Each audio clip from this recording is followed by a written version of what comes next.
espírita diante do mundo.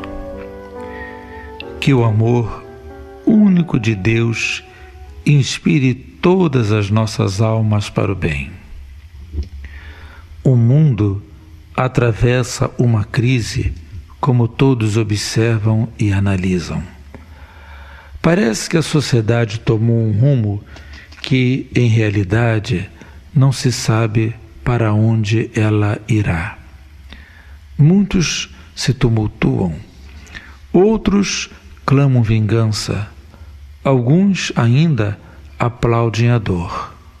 Parece que todos estão enlouquecidos, inquietos. A insegurança caminha nas várias direções da terra: poder, medo, ansiedade, acusações, oportunidade de agir de modo ditatorial.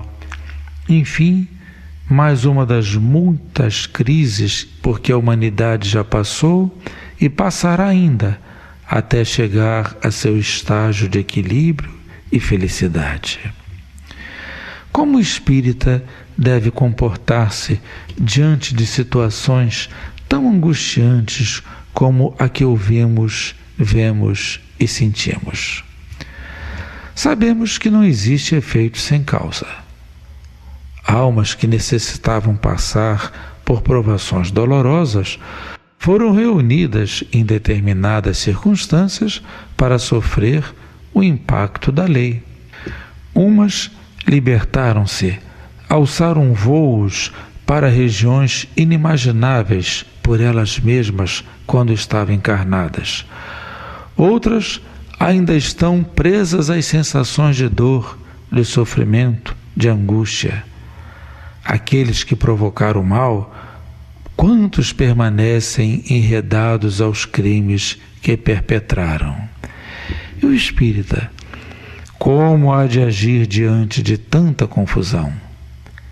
Devemos, em primeiro lugar, recordar a oração, a ligação com Deus, buscando contrapor ao desequilíbrio de tantas criaturas a vibração de equilíbrio que a oração traz.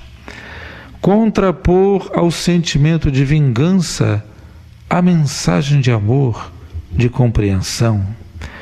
Contrapor ao sentimento de ódio a mensagem de confiança em Deus, que de tudo e de todas as coisas toma conta. O espírita é aquele que não aplaude, mas ora. É aquele que não diz nem analisa as causas das dores, mas apenas se mantém em paz, tranquilo, evitando a expansão do mal, criando, ao contrário, o sentimento de pacificação onde estiver, em torno das conversas que chegarem até ele, pedindo a Deus que abençoe a todos aqueles que não sabem o que fazem.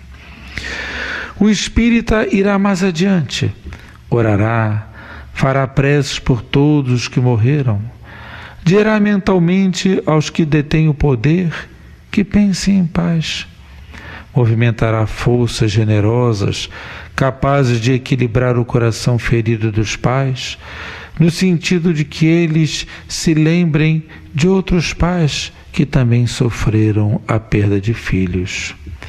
O espírita pedirá a todos que façam uma comparação, e isso ele fará mentalmente.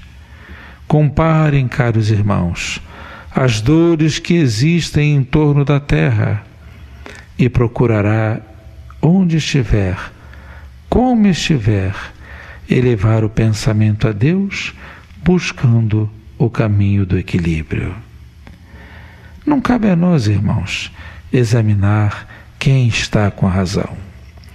São fatores imponderáveis, lutas crescentes entre seres, atitudes coletivas, gestos de inquietação próprios da natureza humana, forças formidáveis que se movimentaram, tentando canalizar as energias das criaturas em benefício das suas ideias.